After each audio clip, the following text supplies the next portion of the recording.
You're listening to the Exponential Entrepreneur Podcast. This is the podcast for ambitious entrepreneurs who understand that exponential business growth isn't achieved through traditional business tactics alone, but through personal development, the ultimate leverage point to scale businesses beyond conventional limits. Hosted by Erika Ferenczi, featuring lessons from the Practical, Profitable Mindset program, created by R. John Robbins, Alejandra Leibovich, Erika, and Oscar Ferenczi. And here's your host, Erika Ferenczi. So welcome to the Exponential Entrepreneur Podcast. In this episode, we are going to learn about how to pivot, how to change, how to adapt. My question is, do you know what it really takes to grow a business without the business burning out? The thing is that as your business grows, so will the demands on your time, on your focus, on your energy, on your attention. What once felt absolutely manageable can suddenly, overnight, feel completely overwhelming. You will have more clients, more responsibilities, more decisions, more expenses, more speed, more pressure, more employees. And that is a good thing because that means, obviously, that the business is growing. However, it can be overwhelming.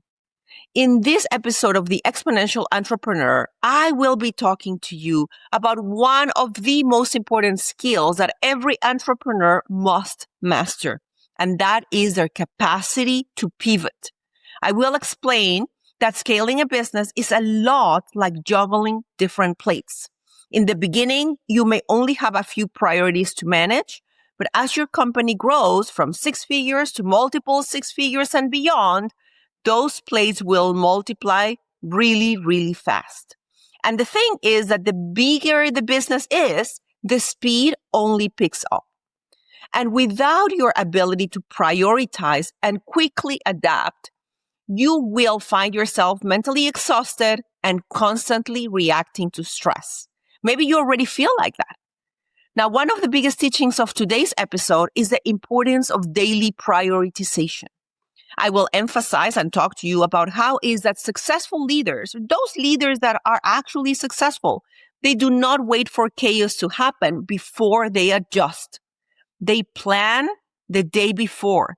They plan before the day begins. They identify what is urgent, what is important, and what could and should be delegated. Finally, I will also talk to you about the importance of creating the right environments for your focus.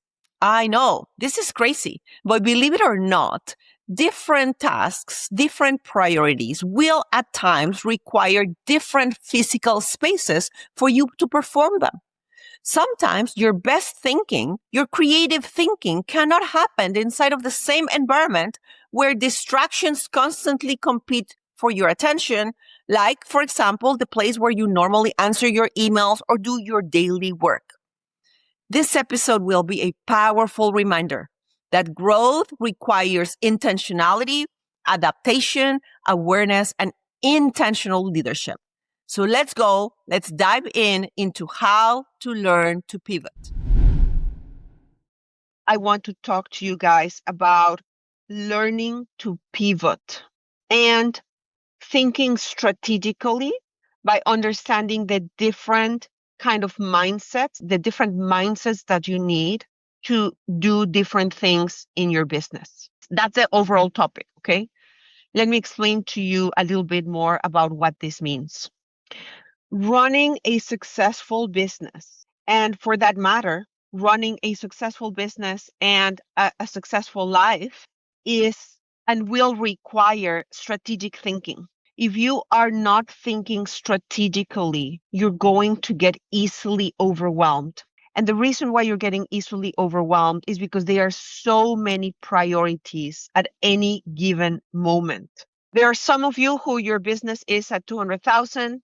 Some of you, your business is at 500,000. Some of you, your business is at 2 million, 5 million. The smaller the business, the more luxury you will have to give your undivided attention for longer periods of time to any given thing.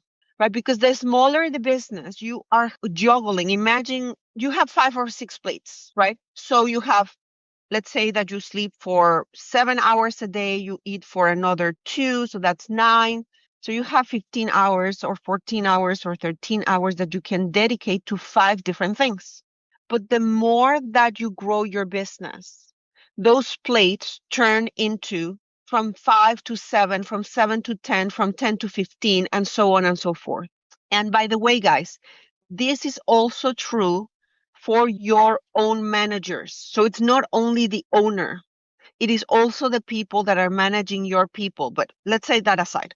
So the smaller the business, you have less plates to juggle, and you can dedicate more chunks of time to any given thing, 1 or 2 things. But the more that the business grows, the old ways of managing the business no longer work. And the reason why these old ways of juggling the business or handling those, they don't work, is because you have more plates and your mind is going to be doing like mind acrobatics all day, moving from marketing to sales to hiring to the associate to the paralegal to the payroll to AR to this project to that project to this vendor to that vendor, and you're playing mind acrobatics. So it's literally, have any of you ever feel like squeezed? Have you ever felt squeezed by all of the things that you need to do and you go like, oh my God, where do I begin? You feel squeezed. And this happens, I would say, at least it doubles in intensity at every stage of growth.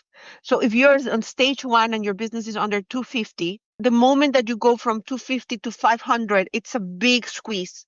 And same thing, 500 to a million to around 1.5, 1.5 to around, I would say 2.53, 3 to 5, 5 to 7, 7 to 10, etc.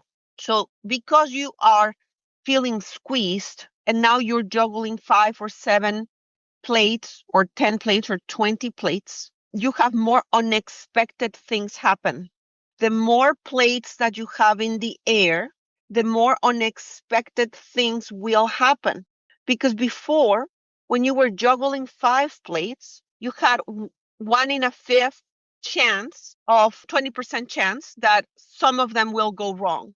Well, now you have 15, so you have 15 things that could go wrong, and most likely they're going to go wrong 1 or 2 or 3 versus 1 at a time. So more unexpected issues, more areas to focus on, more priorities to juggle, more announcements to make, more people to understand, right? Think about when you were working with 4 people, 3 people. And for some of you, you already have 10, 15, 20. Some of you have 40 people in your office. The more people, the more things that will go wrong, because people are people. More decisions to keep track of. And the only way to stay sane in this insanity is by learning to change and adapt, learning to prioritize, learning to change, and learning to adapt. The only way to survive this insanity is to learn to pivot, to change, to prioritize, and to adapt fast. And you will have to do that many times over every single day. This is not a thing that you do once a week. This is not a thing that you do once a month or once a quarter. You need to do it every day. And in my opinion, the people who will have more sanity are the people who prioritize and adapt and change before the day begins. The day before, your next day, you need to prioritize. So juggling so many things and learning to pivot. I am going to give you my example, right? As my own team grew, my own capacity to spend long hours doing one particular thing and focus on one particular topic are long gone.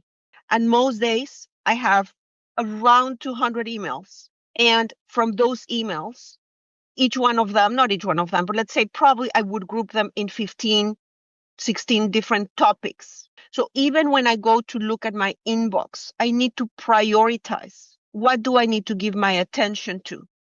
What is urgent for me to do? What is important? What is not important? what can be delegated.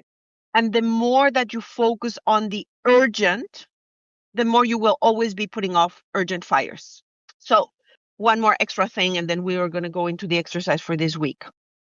When you're playing mind gymnastics, because you're juggling 15 or 20 plates at a time, or whatever the number is, every day of your week, every working day, every 10-hour working day, or 8, I don't think that any of you works 8, but 8 to 10 hours feels like a week. Yes or no?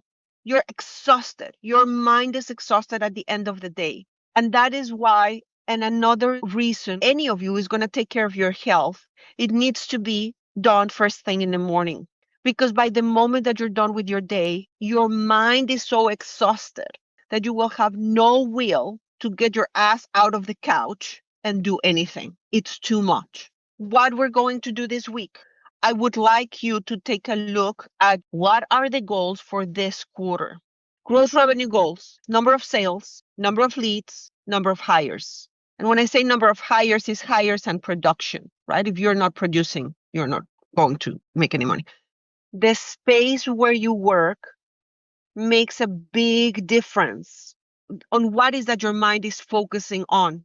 So sometimes you've heard us say this many, many times. Yeah. For example, when you're working on your SKU homework, we say, lock yourself in a hotel for 2 days. I promise you, it's going to be done. It's going to be completed because you're going to be doing nothing but this thing, which is SKU homework. If you're going to write marketing copy, ideally don't do it in your same office and in the same desk where you are, I don't know, doing legal work or reviewing email. So you don't have to change your spaces every 5 minutes. The only thing I'm asking you is there any adjustment that you need to make to your spaces? For example, do you need to stay home? I'm just giving you an example, okay? I'm not telling you to do this. I'm saying, for example, if you need to write marketing copy, do you need to stay home and lock yourself into the guest bedroom to do that from 6 a.m. to 8 a.m. before you get into the office? Because the second that you get into the office, you're going to be bombarded by questions, emergencies, ideas, etc. When I was running my business and I needed to write a marketing copy, I would leave the house and I would sit on a Starbucks or in any kind of, cafeteria with my headphones on with specific kind of music where I could block out the rest of the world and I could just focus on that task. I couldn't do that in my desk. So do you need to do anything for your spaces? So this whole thing, we are going to focus on prioritizing, changing, and pivoting from one task to the next, but focusing first and foremost on what is important to you. Pay attention to the next thing that I'm going to say. As you scale your business, what used to be really important to you will stop to be as important to you. It will be important for somebody else. So for example, if when you were growing your business, you were doing legal work, a lot of it, then something that for your attorney right now is very, very important, and they just need to talk to you urgently, might not be important to you as the CEO of the business when you are working on creating your new marketing campaign that will bring you 50 leads that can potentially give you 20 clients that each one at $5,000 is $100,000. So when you are faced with demands for your team, you need to understand that what is urgent for them doesn't have to be urgent for you. I hope this really is landing. And when you are dealing with the demands from your team, you need to be aware. You need to bring awareness to the situation. Just because somebody tells you that something is urgent, that doesn't mean that you have to jump on it right away. If you have questions or comments, please raise your hand. So my role is basically, I guess, back-end marketing and sales. That's kind of what I do. I do a little bit of strategy with the actual work, but most time I'm doing sales, and I do G.A.S calls and PNC calls, and then I do networking. But I find myself like G.A.S calls and PNC calls kind of all run together, and like mentally they run together. So it kind of gets, and I don't think they're supposed to. You're shaking your No. head because I don't think they're supposed Yeah. to. And I don't know what the mindset shift needs to be to make them equally successful and effective. So I don't think they're the same mindset, right? Okay. With the sales call, you have in front of you an individual that you'd really want to help, but you don't know, you don't have no relationship with, you have no previous history with. So it's like you just ran into a bar and you just met a person. When you're doing gas calls, you've already dated the person, spend time with them, you know the person ideally, right? So in my opinion, when you're doing sales calls, it's all about finding the pain points as to why they want to change. I call it agitating the pain. I'm going to agitate the pain for you to understand with your own words. I'm not going to put words on you, but with your own words, how is that staying in this place is painful for you, and not getting what you want is painful for you. So I'm going to agitate the pain. I'm going to be, when they come to you, they're like these people that are in this very black room and they don't know where they are going. You're going to turn on the light and a flashlight, and you're going to put it on the pain. So they see the pain. You're going to agitate the pain. And then at the end of the sales call, when you're in that place, you need to be a little bit ruthless, because your way of loving them is by showing them the problem. And then at the end of the sales call, you do what I call it, you stand on the fire with them. Meaning at the end of the sales call, they're going to be fearful. Where do I get the money? I don't know. This is good for me. So in this hellish place, you're there in the middle of purgatory, and you stand in there with them, and you're like Virgil in the Divine Comedy. You show them the way out of purgatory, right? So it's a little bit of putting on your mindset of like the badass. I'm not going with you in crazy town. I am here outside of your box. You're in your box with your problem, and I'm going to guide you through the process. And you're going to try to convince me that you're in pain. But I know that not getting your problem solved is going to be even more painful. So I'm going to guide you through the process. That's kind of the mindset that I see for sales. And I don't allow them to drag me into crazy town or emotion town because they start crying or they tell me this or they tell me that. I stay focused on the goal. And the goal of the sales conversation is to get them to make a decision to either hire you or hire somebody else, but move forward. That's the goal, right? You're not there to convince them to work with you, but you're there to help them make an informed, clear, aware decision of getting out of purgatory. And hopefully they're going to hire you, because that's the only way how you can help them. And I happen to believe that you're better than others, so they should hire you. When you're doing G.A.S calls, it's a softer skill mindset where you already got them out of purgatory once, and you're literally calling them to see how they are doing and to see if there's anything else you can help them with, whether it is through your firm or through referring them to someone else. So it's like a softer engagement where you need to really tap into your I give a crap about you, John Doe, as an individual.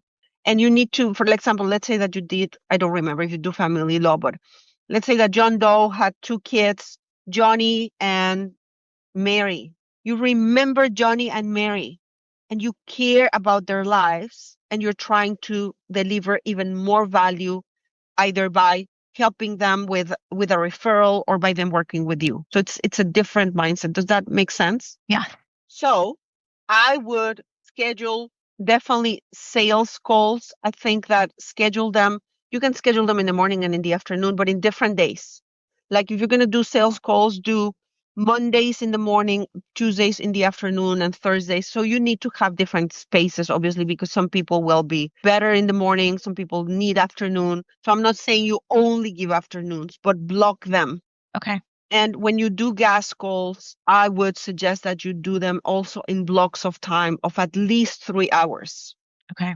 at least 3 hours, because by the moment when you start dialing and sending emails and leaving messages, it just takes a while. Welcome back. On today's episode, I challenge you guys to rethink the way that you approach growth, leadership, and daily decision making. One of the biggest takeaways is that as your business scales, complexity will increase. What worked at one level will definitely stop working at the next. And your own ability to pivot, to prioritize, and to adapt will become essential if you want to continue growing your business without losing yourself in the process. The other insight is the importance of leading people towards independence instead of dependency. You want to teach your team not to need you. I explained how is that strong leadership is not about solving every single problem in the business and every single problem that your team has, which is what most people do. It is about teaching your team how to think, how to make decisions, and how to take ownership based on criteria that you help them develop. The thing is, true growth happens when leaders stop reacting to every issue and start developing stronger people around them. And finally, in this episode, we also highlighted the importance of protecting your mental energy.